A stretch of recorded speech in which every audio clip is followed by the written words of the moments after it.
L'Église Habal Shalom est heureuse de partager avec vous cet enseignement pour votre édification. Nous vous souhaitons une bonne écoute. Nous allons continuer avec les ennemis. Les 12 ennemis de notre avancée. Aujourd'hui, on verra l'ennemi 10. Alléluia. Et il faut avouer qu'on a presque terminé. Je crois que ce dimanche qui arrive et l'autre dimanche, s'il plaît à Dieu, bien sûr. Parce qu'un ennemi, on peut le décortiquer un peu plus loin. Et je ne sais pas si je finirai celui d'aujourd'hui. Alléluia. Amen. Et je bénis Dieu parce que ça nous fait énormément du bien. Et je précise qu'à chaque fois que j'aborde l'un des thèmes, je me sens moi-même rempli. Alléluia. Je me sens moi-même béni. Je me sens moi-même transformé, touché, façonné. Alléluia. Et ça me permet de corriger, d'ajuster mon avancée. Alléluia. Alléluia. Merci Seigneur. Nous allons voir l'ennemi 10 sur les 12 ennemis de notre avancée. L'ennemi 10, c'est l'orgueil. Je précise toujours, pour ceux qui peut-être qui écouteront la première fois cette série d'enseignements, que notre avancée n'est pas principalement ou directement l'avancée par rapport au succès, l'avancée par rapport à la réussite. Non, ce n'est pas ça d'abord le but. C'est l'avancée par rapport au plan de Dieu. Chacun de nous a été créé pour un but et il faut que nous avancions dans ce but. Et il n'y a aucune réussite en dehors de du plan de Dieu qui soit une bonne réussite pour nous.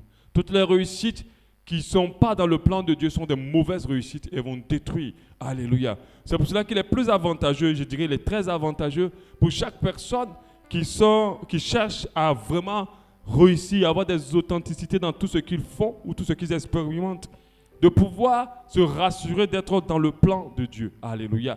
Dieu n'a créé personne pour rien. Il a créé nous tous pour un but. Et dans le plan qu'il a tracé pour nous, c'est le chemin de notre épanouissement. Alléluia. Vous savez, quelqu'un peut être en difficulté et être épanoui.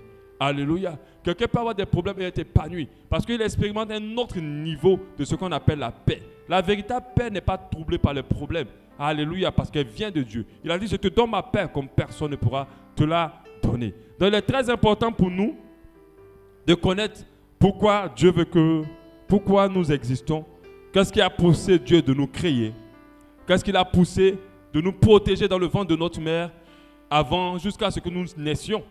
Parce que nous savons qu'un enfant dans le ventre de sa mère n'a pas la garantie de sortir né. Alléluia. Mais nous sommes nés. On nous a gardés, même bébés. Beaucoup ont été bébés, ils sont morts. Dieu nous a gardés. Il nous a gardés pas parce qu'on a eu la chance. La chance, ça n'existe pas. Selon le jargon de ceux qui ont la foi. Ce qui existe, c'est la grâce. Alléluia. Tout ce qui nous atteint est grâce. Et Dieu ne nous accorde pas sa grâce pour rien. Alléluia. Il nous accorde sa grâce parce qu'il attend quelque chose de nous. Ce matin, tu t'es réveillé. Pas parce que tu avais mis ton réveil. Pas parce que tu avais dormi tôt. Mais parce que Dieu t'a réveillé par sa grâce.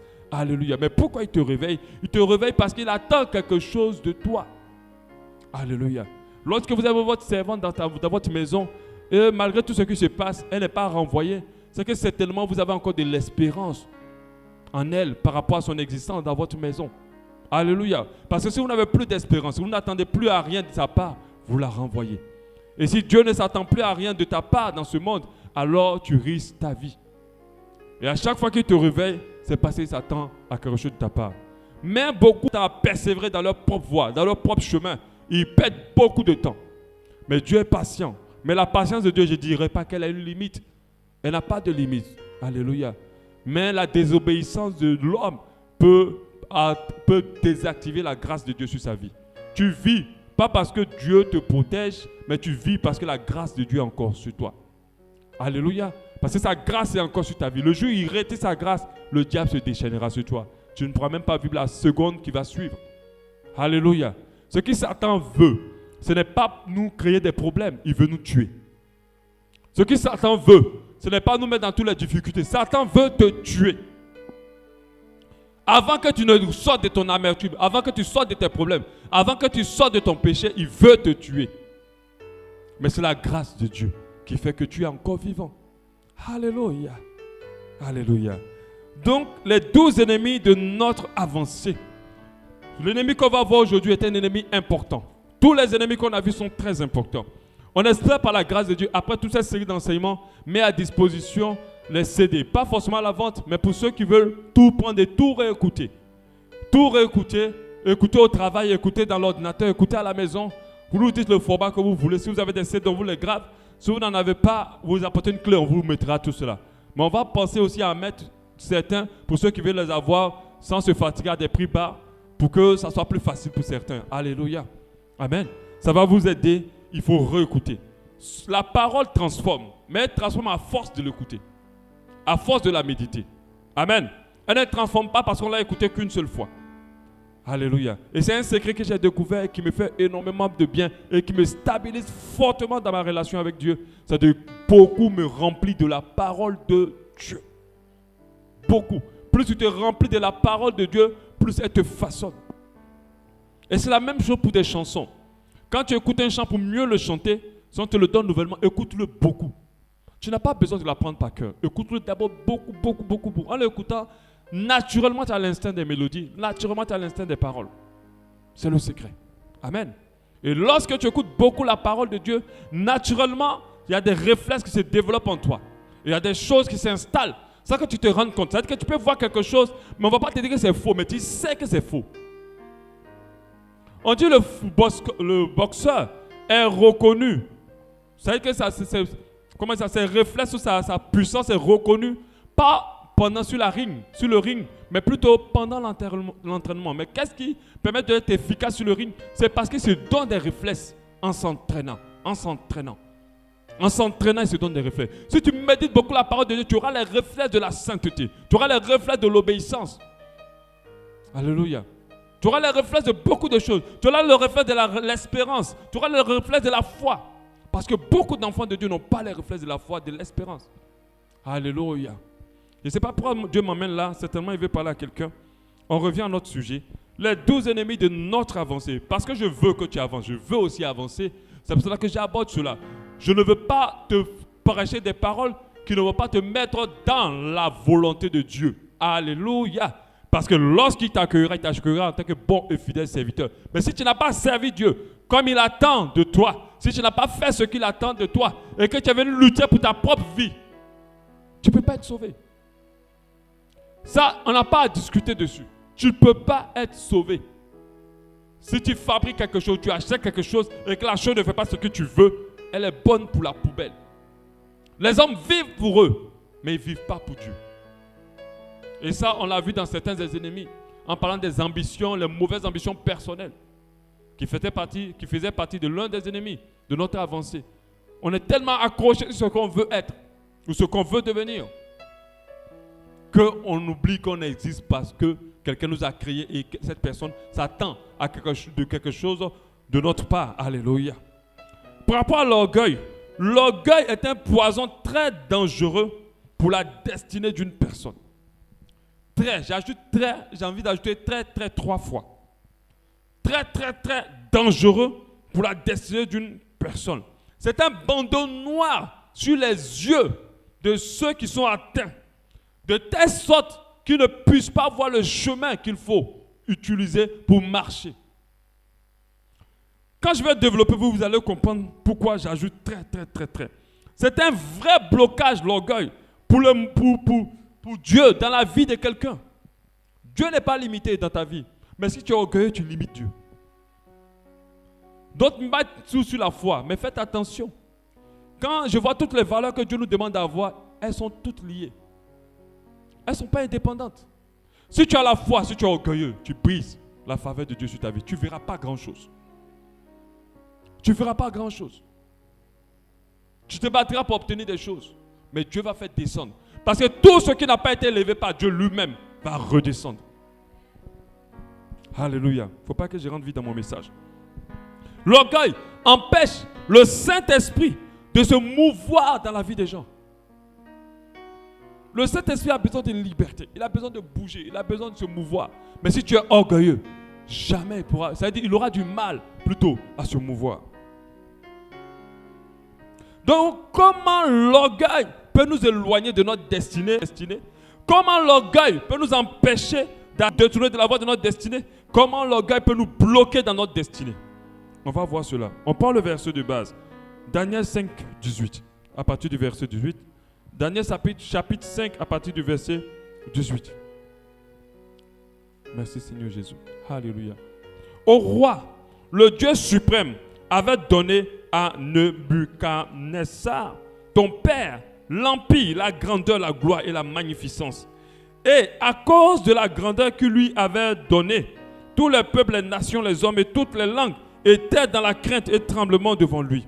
Le roi faisait mourir ceux qu'il voulait. Il laissait la vie à ceux qu'il voulait. Il élevait ceux qu'il voulait. Il abaissait ceux qu'il voulait. Mais, au verset 20, lorsque son cœur s'éleva, lorsque son cœur devint orgueilleux, que son esprit s'endurcit jusqu'à l'arrogance, orgueilleux, il fut précipité de son trône royal et dépouillé de sa gloire.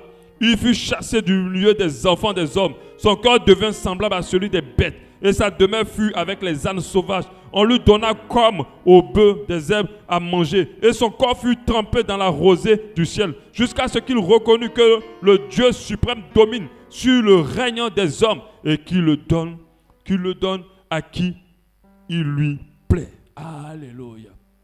Donc lorsque le roi est devenu orgueilleux, Dieu l'a fait descendre. Dieu lui avait tout donné. Mais quand il est devenu orgueilleux, Dieu l'a fait descendre. J'aimerais dire à quelqu'un, l'élévation peut prendre du temps, mais la chute, elle est plus rapide.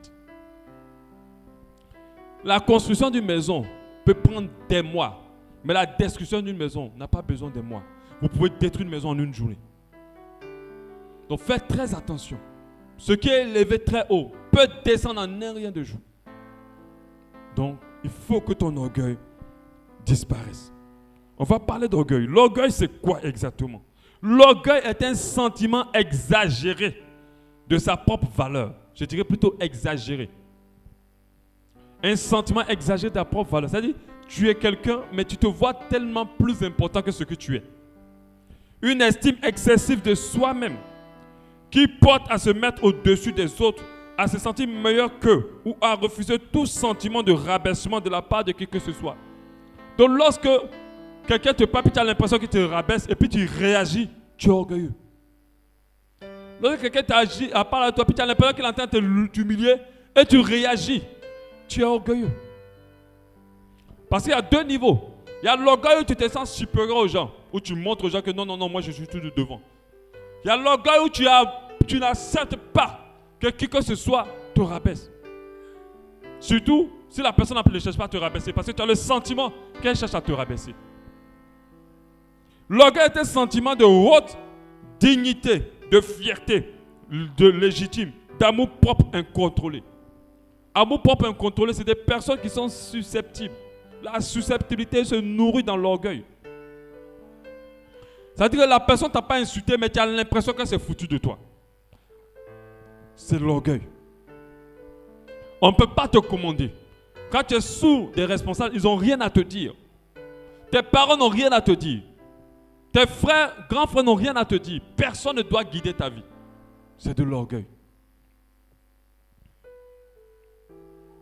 L'orgueil est une opinion très avantageuse, le plus souvent exagérée, qu'on a de sa valeur personnelle au dépend de la considération due à autrui. À la différence de la fierté qui n'a nul besoin de se mesurer à l'autre ni de le rabaisser. Donc tu te sens avoir plus de valeur. La Bible nous dit en Romains 12, 3.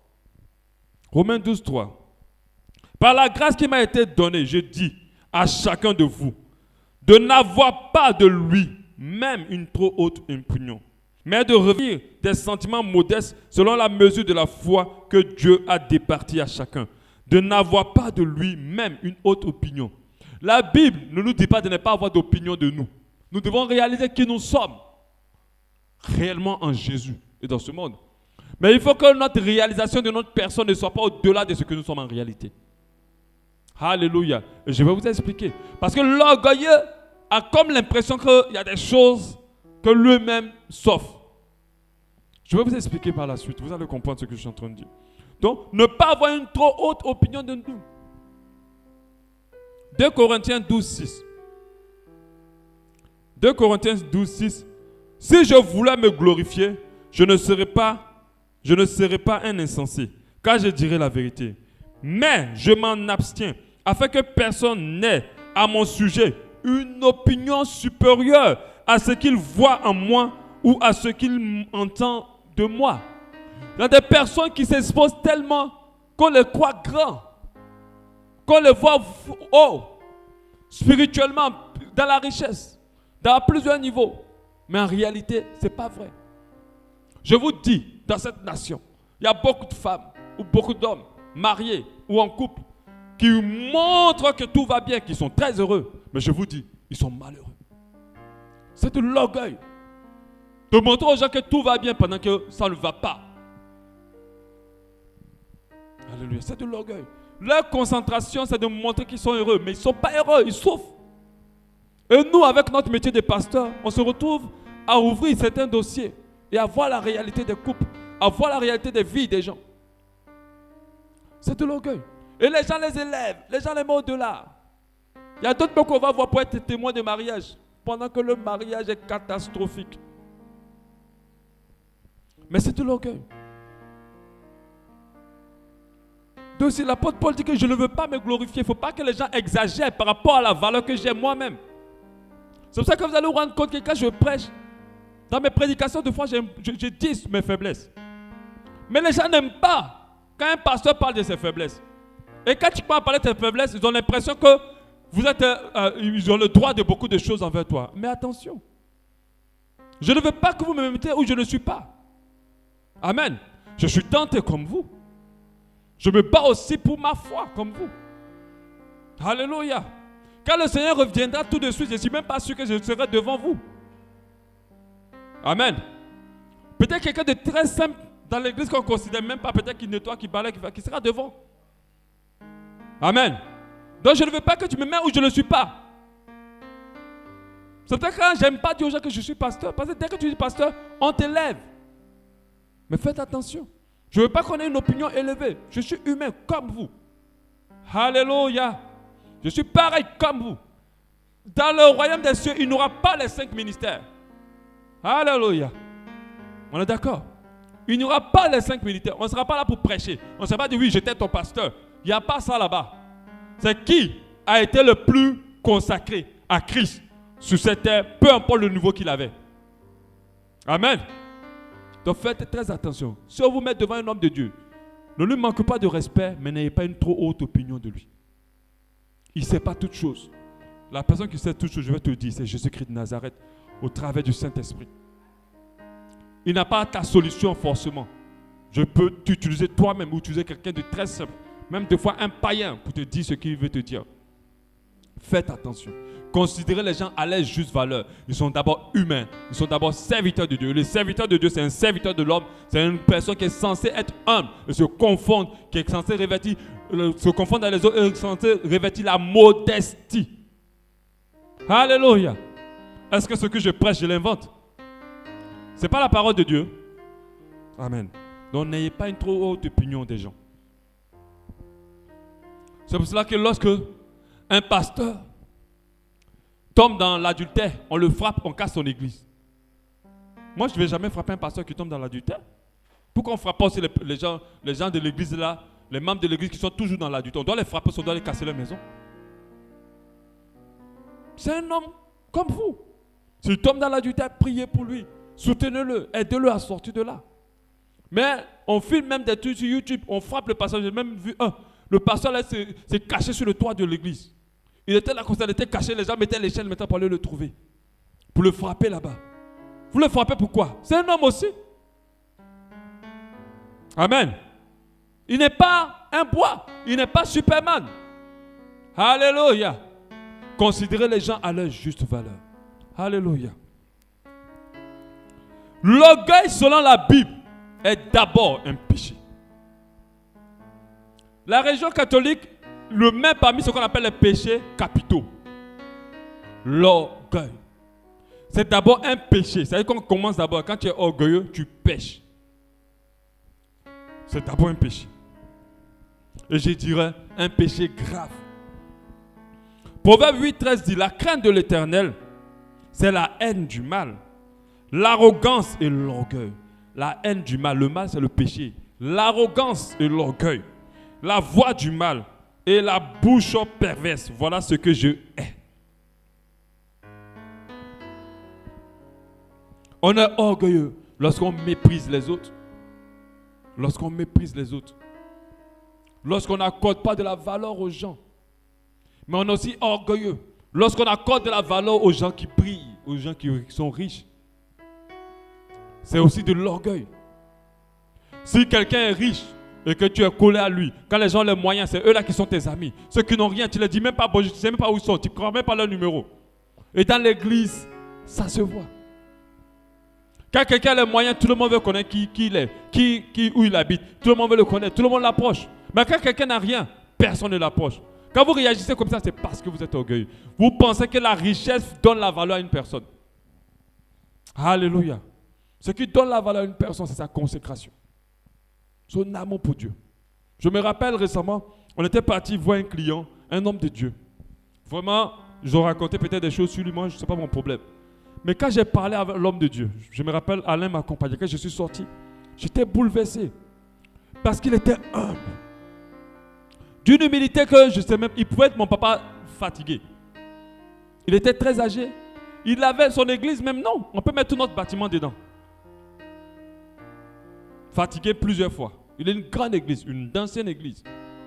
Mais regarde comment le gars parle, avec humilité, avec simplicité. Lui-même, il nous reçoit. La première fois même qu'on avait rendez-vous avec lui, on est venu en retard, de 30 minutes en plus. Il nous a attendu jusqu'à après les parties. Mais quand la prochaine fois, il n'a même pas parlé de ça. Il est revenu l'autre fois, il était même venu tôt. Là, ça, nous, on est venu tôt, maintenant on l'a rencontré. Mais il n'y avait pas de problème. Mais moi, je connais cet homme.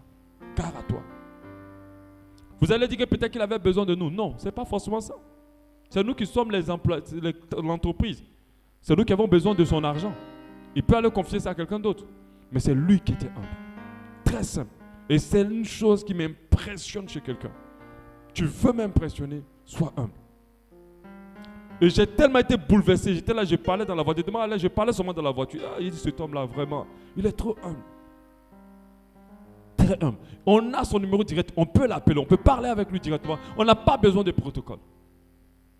Et c'est comme ça que Jésus était. Jésus était parmi le peuple. Alléluia. Il n'avait pas de secrétaire. Alléluia. Il était parmi le peuple. Et il était humble. Et il est humble. Les synonymes de l'orgueil sont le trop d'amour propre. C'est bon de s'aimer. Parce que si tu n'aimes pas, tu ne peux pas aimer les autres. Mais il ne faut pas trop t'aimer. Alléluia. L'arrogance. L'arrogance, c'est lorsque quelqu'un parle sans tenir compte de l'autre. Sans tenir compte que ses paroles puissent blesser ou pas. Arrogance. La complaisance. Le dédain, c'est le mépris. L'estime élevée de soi. La hauteur par rapport aux autres. Il y a des gens qui ne peuvent pas aller quelque part qu'on leur donne des places ordinaires. Ils veulent des places de choix. Ils veulent des places de choix. Ça, c'est de l'orgueil. Qui es-tu? Même si tu es le directeur de l'entreprise, tu dois montrer aux autres que tu es humble. Alléluia. L'immodestie, c'est des gens qui passent leur temps à dire ce qu'ils ont, ce qu'ils possèdent, ce qu'ils sont. Quand une fille dit, ah, tel m'a dragué, tel m'a ceci, tel cela, c'est de l'immodestie. Quand une personne dit, oh, j'étais à Dubaï, j'étais à ceci, j'étais à cela, mais on n'a pas besoin de savoir. Est-ce que Dubaï est collé sur ton dos? Tu n'as pas besoin de le dire à chaque fois à bout de champ. C'est l'immodestie. Le fanfaronnage, c'est la même chose. L'impertinence, c'est l'attitude de quelqu'un qui cherche à choquer par sa liberté. Le caractère déplacé, l'insolence de ses manières et de ses paroles. L'impertinence, c'est quelqu'un qui ne tient pas compte, quoi. Il s'en fout. Il est libre, il dit tout ce qu'il veut, il s'en fout de vous. Ça, c'est quelqu'un d'orgueilleux. L'insolence, c'est quelqu'un qui parle mal. Qui parle mal. La présomption. Vous savez, ça définit. Les synonymes, quand je suis parti, je suis allé chercher les synonymes dans un dictionnaire normal, pas chrétien. Mais il met comme synonyme d'orgueil le péché. Eux-mêmes qui sont dans le monde, ils savent que l'orgueil est un péché. On a la présomption. Cette action de présumer de ses forces, de surestimer ses capacités. Il y a des personnes qui se croient capables de beaucoup, qui se croient puissants, qui se croient au-delà de tout ça. Et ça, c'est pas bon. la suffisance. Il y a des gens qui ne viendront jamais vous demander de l'aide, même s'ils en ont besoin. Il y a des gens qui ne viendront jamais vous demander de conseils, même s'ils en ont besoin. Ça, c'est la suffisance. Parce qu'ils estiment qu'ils ont besoin de personne. Et celui qui n'a besoin de personne est un orgueilleux. Et ce n'est pas une personne qui mérite de marcher avec Dieu. Et Dieu ne marche pas avec cette personne-là. La supériorité. Pendant que je préparais ce message, une phrase m'a sonné dans l'esprit. Et cette phrase est: nous n'avons aucune raison d'être orgueilleux. On n'a pas de raison. C'est-à-dire que tu n'as même pas sur quoi t'appuyer pour avoir de l'orgueil. La première raison, c'est que nous sommes tous une vapeur qui apparaît et qui disparaît. Il ne suffit de rien pour que tout ton orgueil soit éteint si tu ne respires plus. Alléluia. Dites-moi, quel est le guichet où on va payer le souffle de vie? Il n'y en a pas. Tu n'as aucune raison de te sentir au-delà de ce que tu es. Tu n'es qu'un homme qui vit, qui a du sang en lui et qui a du souffle en lui. Du jour au lendemain, ce sang et ce souffle peuvent disparaître. Ce n'est pas parce que tu es chrétien que tu ne mourras pas. Alléluia. Quand la Bible dit vous ne savez ni l'heure ni le jour, ce n'est pas seulement le retour du Seigneur, c'est aussi notre mort. Personne ne sait quand il mourra. Si tu sais, tu es un orgueilleux. Amen. Si tu penses savoir, tu es un orgueilleux. Parce que tu vas comprendre que tes pensées ne sont pas les pensées de Dieu. Pendant que tu es en train de dire que je vais faire plus, Dieu va dire que c'est seulement pour ça que je t'ai dit, je t'ai créé. Viens maintenant. On n'a aucune raison d'être orgueilleux. Aucune. Aucune raison.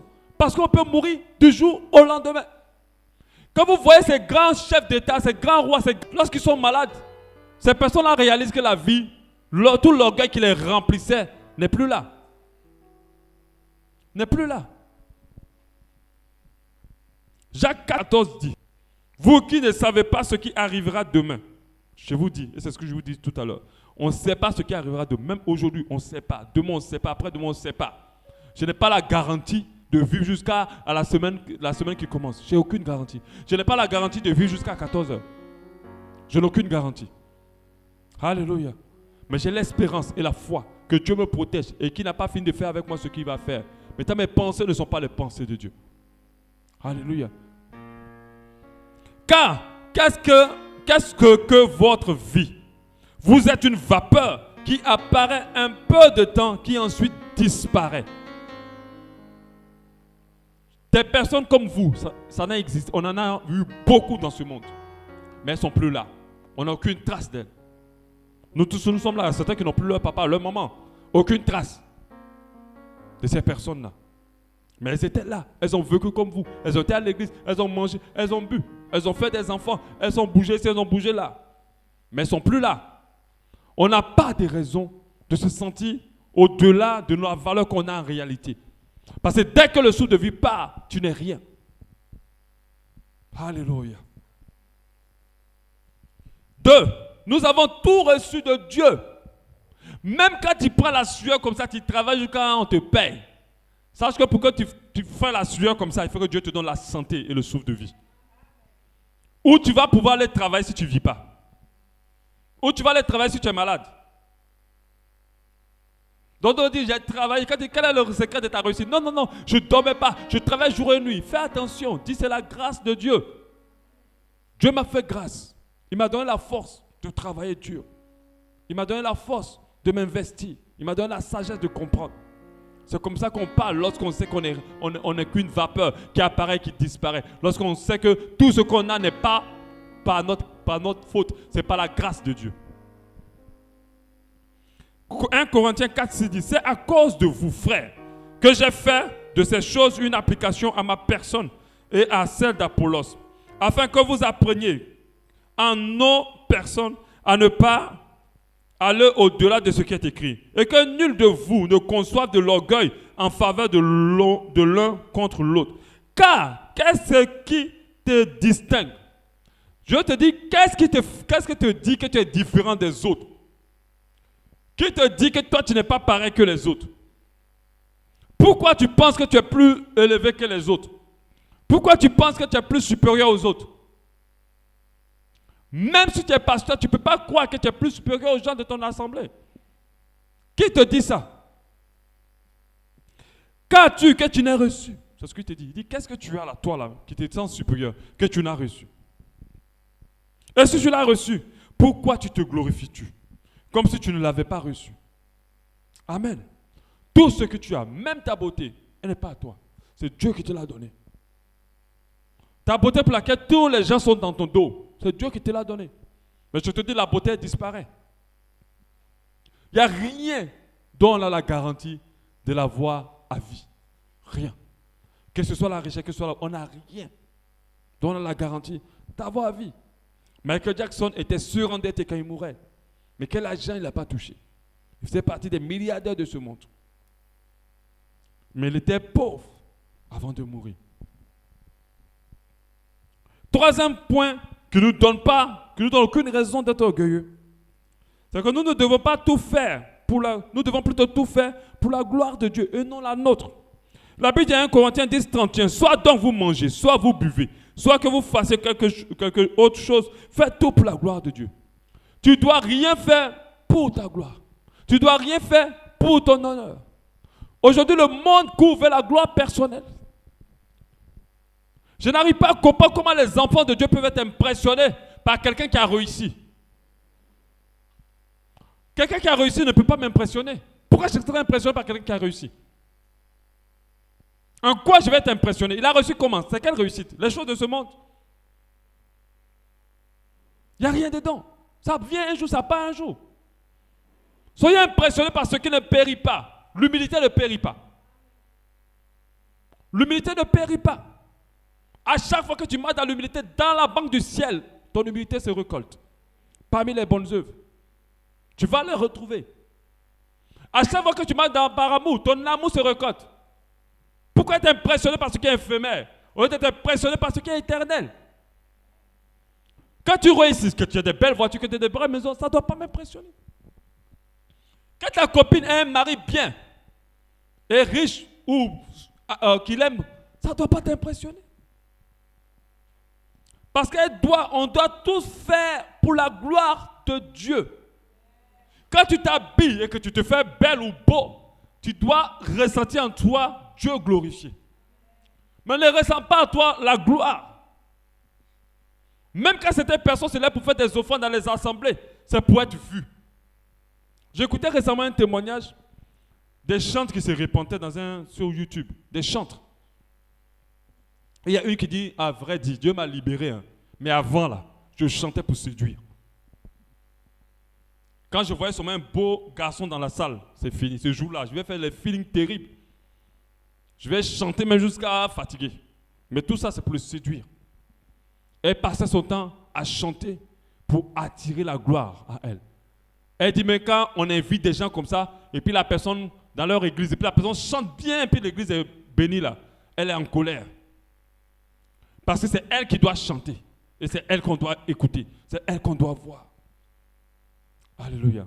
Moi, je glorifie Dieu pour tous ceux qui font des choses extraordinaires dans cette assemblée. Pourquoi? Parce que c'est l'assemblée qui est glorifiée.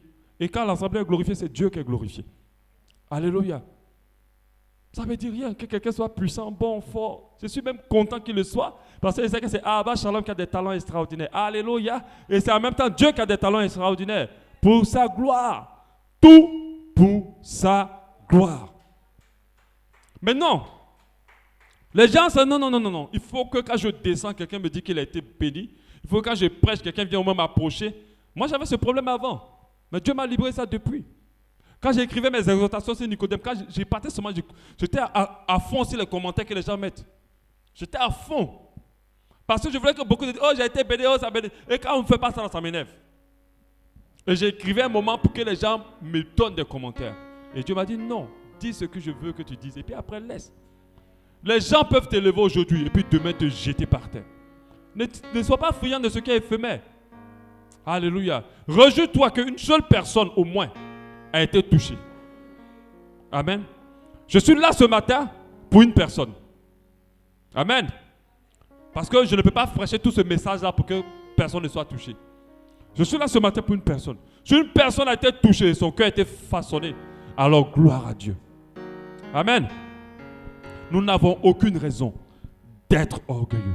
Tu n'as aucune raison de te sentir différent. Quelle est la particularité de l'orgueil par rapport aux autres péchés? Je vous disais tout à l'heure que c'est un péché grave et très grave. Je vais vous le dire pourquoi. Sa première particularité de l'orgueil, c'est un péché subtil. Pourquoi je dis subtil? C'est-à-dire que ceux qui sont atteints par l'orgueil ne savent même pas qu'ils sont orgueilleux. Un homme de Dieu pouvait dire que c'est un péché qui vient dans le dos. Est-ce que tu sais comment ton dos est? Moi, je me rappelle que j'avais un point de beauté sur le dos. Mais c'est quand j'étais grand que j'ai découvert que j'avais le point de beauté sur le dos. Je ne savais même pas. Depuis des années et des années. Un jour comme ça, j'ai passé là, mais c'est pas comment j'ai arrivé. Puis j'ai touché quelque chose. Parce que les points de beauté sont gonflés un peu. Et puis, mais c'est quoi ça? Donc, je me dis que peut-être c'est un bouton. Donc, j'ai même rougi là-droit. Après, quand je regarde, je vois c'est un point de beauté. Je dis, mais j'ai des points de beauté là depuis. Et je l'ai découvert quand j'avais 20 ans, 21 ans. L'orgueil, c'est ça. L'orgueil, il vient par le dos. Quand il est dans ta vie, tu ne sais même pas qu'il est là. Parce qu'il t'aveugle. Ceux qui sont orgueilleux ne savent pas qu'ils le sont. C'est pour ça que tous les jours devant le Seigneur, ta prière soit, même si tu te trouves humble. Moi-même, je ne suis pas humble, je ne dis pas que je suis humble. Mais je pense que comment dire ça? Je crois que nous tous, on a un niveau d'orgueil, mais c'est un niveau d'orgueil assez baissé. Alléluia. Mais tous les jours devant le Seigneur, je dis, Seigneur, rends-moi humble. Rends-moi humble. Ce matin, j'ai prié encore. Je dis, Seigneur, rends-moi humble. Rends-moi humble. Je suis rien. Je suis arrêté, je suis en train de vous prêcher. Ce n'est pas parce que j'ai la force. C'est parce que Dieu me donne la force. C'est parce qu'il me permet de respirer. J'ai un pasteur qui est mort à la chair. Et ça, c'est l'année passée. Pendant qu'il prêchait, boum, il est tombé. Il est mort. Je suis rien. Rends-moi humble. Qui je suis pour me sentir supérieur. Donc, si tu sais, orgueilleux, si tu sais que tu n'es pas humble, alors demande tous les jours dans tes prières de... Je te dirai pourquoi. Mais je te donne une raison. L'orgueil va te détourner de ta destinée. L'orgueil va t'éloigner de ta destinée. L'orgueil peut stopper ta destinée si tu t'en débarrasses pas le plus vite possible ou si tu ne la tenu pas au bon niveau. Alléluia. Donc c'est un péché subtil. Ceux qui l'ont ne savent pas qu'ils sont orgueilleux. Et je vous dis, l'orgueil n'est pas seulement lié aux riches. Il y a des pauvres qui sont orgueilleux. Ils n'ont rien, mais ils sont très orgueilleux. Très orgueilleux. 2. L'orgueil étouffe l'amour du prochain. La Bible dit en 1 Corinthiens 13, 4. L'amour ne se vante point. Elle ne s'enfle point d'orgueil. L'amour ne se vante point. Elle ne s'enfle point d'orgueil. Si tu es orgueilleux, tu ne pourras pas aimer les gens comme il faut. Si tu es orgueilleux, tu ne pourras pas aimer les gens comme il faut. Tu ne pourras pas l'aimer. Même quand tu vas aimer quelqu'un, tu vas l'aimer pour toi. Il y a des gens qui sont dans des relations, ils n'aiment pas les gens. Ils n'aiment pas leur conjoint. C'est eux qui les aiment. Quand leur conjoint, même quand des fois vous écoutez les problèmes de couple, la personne va passer son temps à dire il, elle. Mais elle ne va jamais dire moi aussi, j'ai fait une erreur ici, je me suis trompé là. C'est l'autre sûrement qui a le problème. C'est de l'orgueil. Ça étouffe l'amour du prochain. Si tu as de l'orgueil, tu ne pourras pas aimer les gens comme Dieu veut que tu aimes les gens. Et nous savons que celui qui n'aime pas les gens n'aime pas Dieu. Et Dieu a dit clairement, si tu es orgueilleux, l'amour des gens va s'étouffer en toi. Tu ne vas pas aimer les gens. Tu ne vas pas aimer les gens. Tu aimeras ta propre personne. Tu seras susceptible et tu n'aimeras pas les gens. Une autre particularité, si je dois identifier l'orgueil à une maladie du corps, je l'identifierai au cancer. L'orgueil est le cancer pour notre âme, le cancer pour notre esprit, pour notre santé spirituelle, je pourrais dire. Il détruit tout ce qui pourrait permettre à notre âme de guérir, à notre âme d'être comme Dieu veut.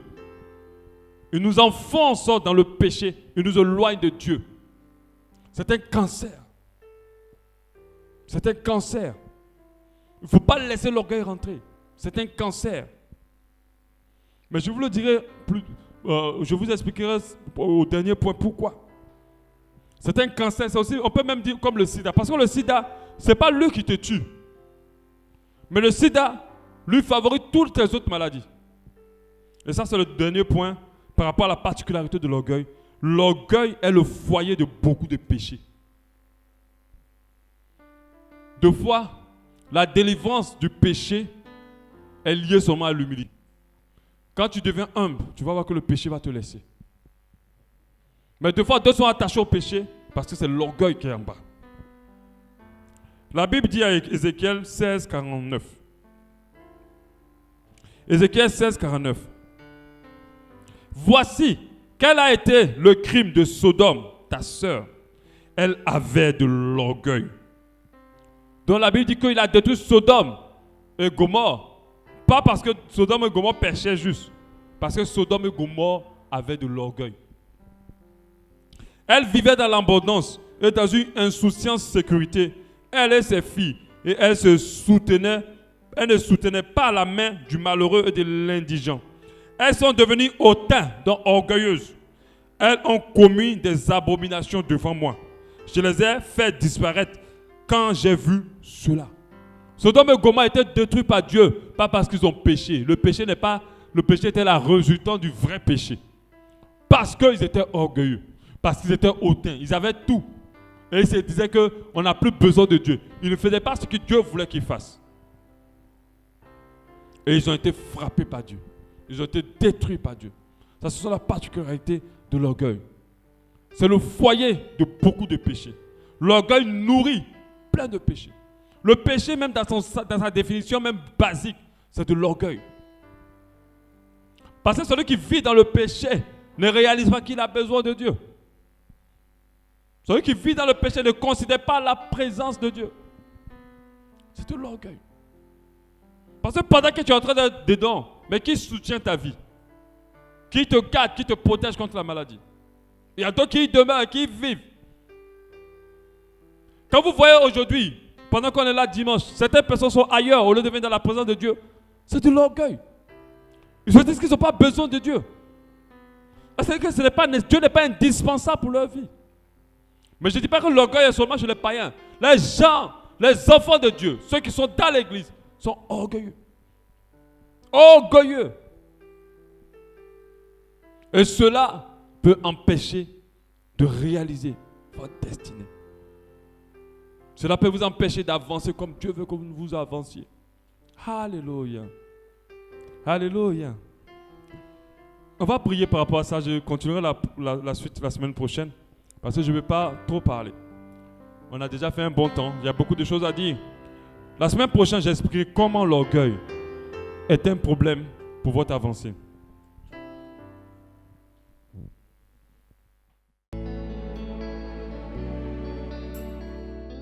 L'Église Abba Shalom remercie le Seigneur pour cet enseignement qui perfectionnera votre foi. Pour plus de renseignements sur notre assemblée, veuillez nous joindre au plus 241 07 93 10 00 ou faites un tour sur notre site internet www.abbashalom.org ou encore visitez notre page Facebook. Abba Shalom, expérimentez l'amour et la paix de Dieu.